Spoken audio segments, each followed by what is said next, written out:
કોંગ્રેસના ચૂંટણી ઢંઢેરાને લઈને રાજસ્થાનના સીએમ અશોક ગેહલોતે પ્રેસ કોન્ફરન્સ કરી છે. સીધા જઈશું ત્યાં.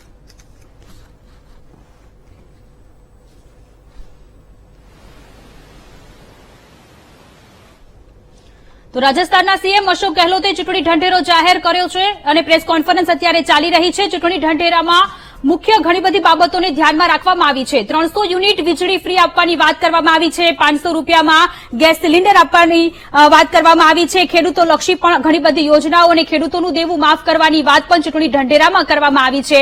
અને પેપર જે ફૂટી રહ્યા છે તેને લઈને પણ કાયદો લાવવાની વાત કરી છે. નાગરિકો પાસેથી જે ટેક્સ વસૂલાય છે તે ટેક્સને લઈને સરખી રીતે જનતા માટે કામ થાય તે પ્રકારની વાત પણ કરવામાં આવી છે. તમામ નદીઓની સાફ સફાઈ કરવામાં આવશે. મેનિફેસ્ટો કોંગ્રેસે જાહેર કર્યો છે. જનતાની સરકારના નામથી મેનિફેસ્ટો ચૂંટણી ઢંઢેરો જાહેર કરવામાં આવ્યો છે. રાજસ્થાનના મુખ્યમંત્રી અશોક ગેહલોત કે જેઓ અત્યારે પ્રેસ કોન્ફરન્સ કરી રહ્યા છે. મહિલાઓ માટે રાહત દરે મુસાફરી 8 મહાનગરોમાં, આ સાથે સ્કૂલ ફીમાં 20%.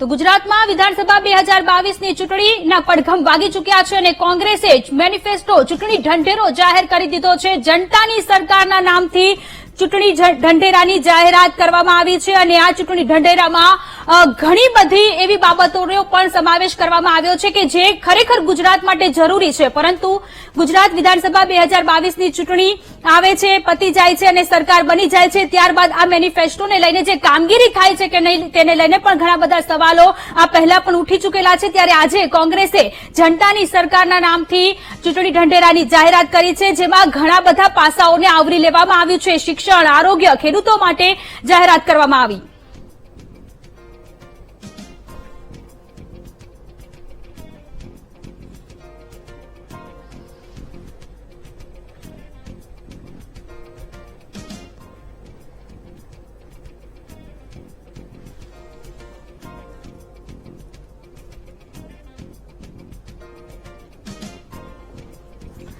તો ગુજરાત વિધાનસભા 2022ને લઈને કોંગ્રેસે વચનનામું જાહેર કર્યું છે. રાજસ્થાનના મુખ્યમંત્રી અશોક ગેહલોત કે જેઓ પ્રદેશ કોંગ્રેસના નેતાઓની હાજરીમાં અત્યારે પ્રેસ કોન્ફરન્સ કરી રહ્યા છે અને ઘણી બધી બાબતોને આ ચૂંટણી ઢંઢેરામાં આવરી લેવામાં આવી છે.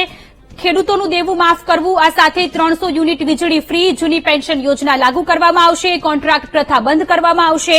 જે મધ્યમ વર્ગના લોકો છે તેમને 500 રૂપિયામાં ગેસ સિલિન્ડર આપવામાં આવશે. જે પેપર ફૂટી રહ્યા છે ગુજરાતમાં તેને લઈને ભ્રષ્ટાચાર નિવારણ કાયદો લાવવામાં આવશે. આ સાથે નાગરિકો પાસેથી લેવાતા ભારેખમ ટેક્સમાં 20%નો ઘટાડો કરવામાં આવશે. શિક્ષણ અને આરોગ્યના વ્યાપારીકરણ પર પણ રોક લગાવવામાં આવશે. ચૂંટણી ઢંઢેરામાં તમામ નદીઓને સાફ સફાઈ કરવાની કામગીરી પણ કરવામાં આવશે. 5 વર્ષમાં રાજ્યને प्रदूषित मुक्त समाप्त हो, प्यार मोहब्बत और भाईचारे हम लोग रहें, ये मुद्दा हो या शिक्षा हो या स्वास्थ्य सेवाएं हो या किसानों के मुद्दे हो, तमाम मुद्दों का समावेश किया गया है. और यहाँ पे भी आप देखेंगे कि सरकार बनने के बाद में पहले कैबिनेट के अंदर यही मैनिफेस्टो जो है वो सरकारी डॉक्यूमेंट बन जाएगा. मैं आपको विश्वास दिलाता हूँ. इस रूप में हम लोगों ने एक नई शुरुआत कर ली और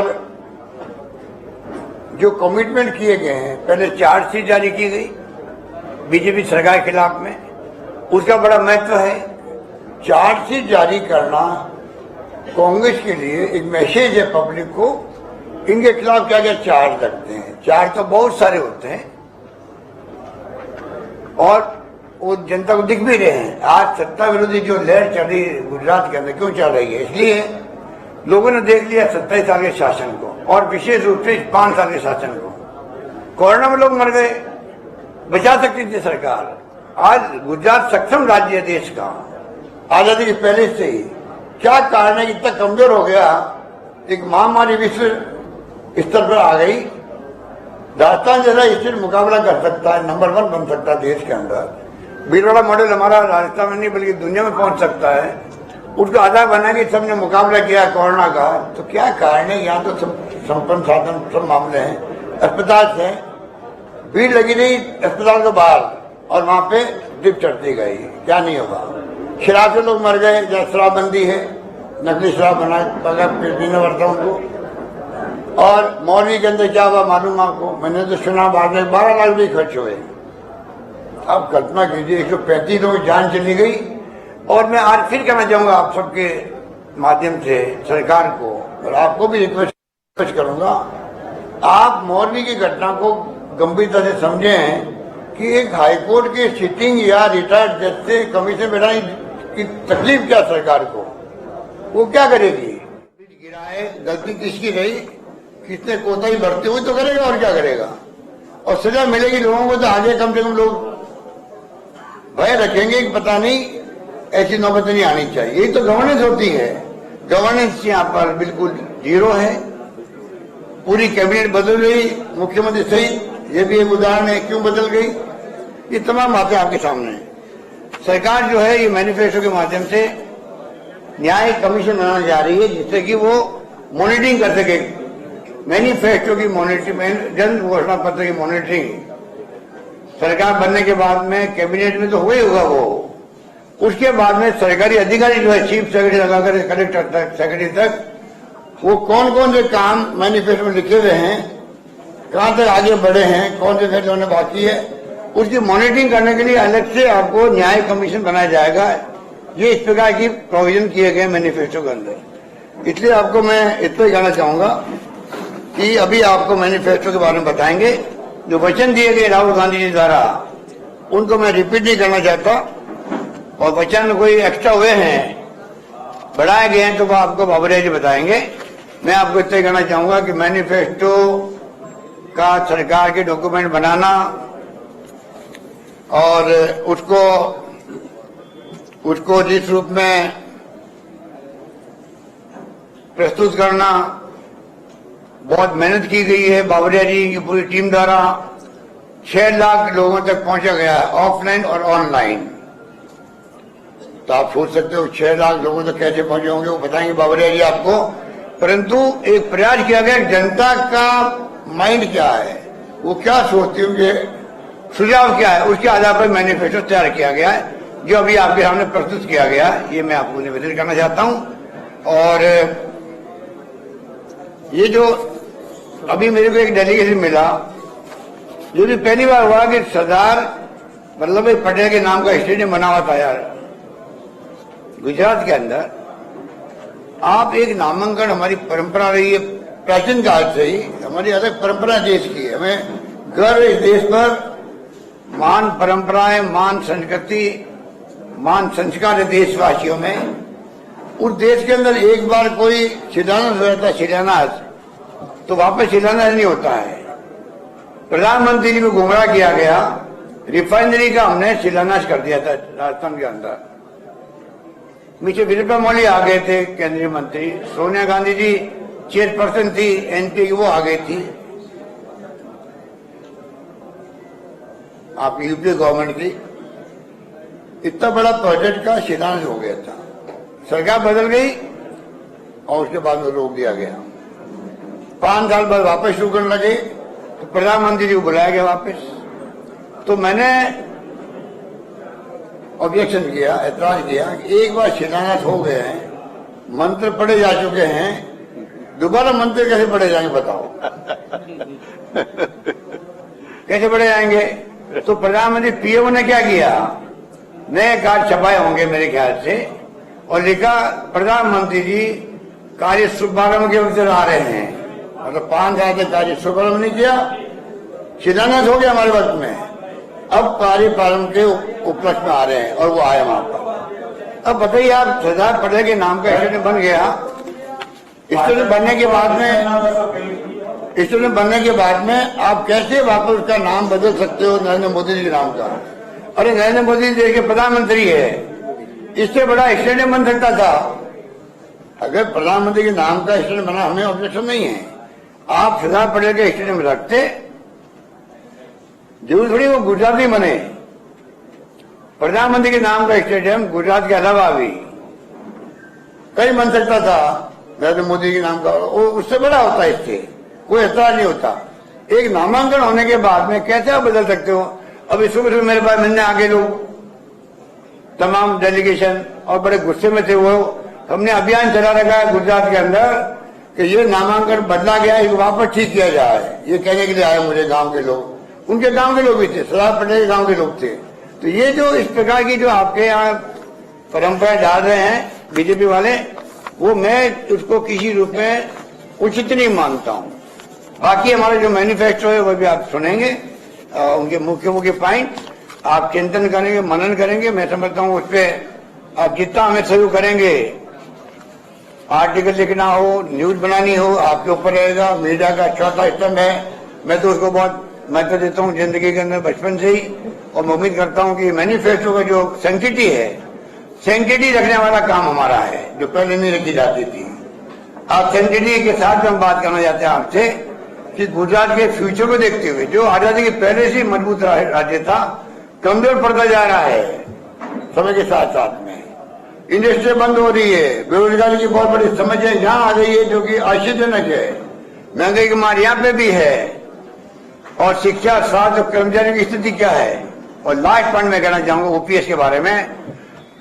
हिमाचल प्रदेश में तो हवा चल रही है, आंधी चल रही है कि आप मतलब ओपीएस लागू करें। हमारी सरकार हिल गई वहां पर। प्रधानमंत्री को बार बार आना पड़ रहा है, प्रधानमंत्री को यहाँ भी आना पड़ता है। वहां खुले में लोग हल्ला कर रहे हैं, कर्मचारी, किसी कीमत पर आप हमें ओपीएस लागू कीजिए। यहाँ भी कर्मचारी में गुस्सा है, और यहाँ भय है, साथ में भय के कारण कर्मचारी बोल नहीं पा रहा बेचारा। यहाँ का भला कर्मचारी है, मन के अंदर आक्रोश उसके भी है, क्योंकि सब चाहते हैं सोशल सिक्योरिटी मिले मुझे बुढ़ापे के अंदर, जब मैं लेटा रहा हूं तब। कौन नहीं चाहेगा।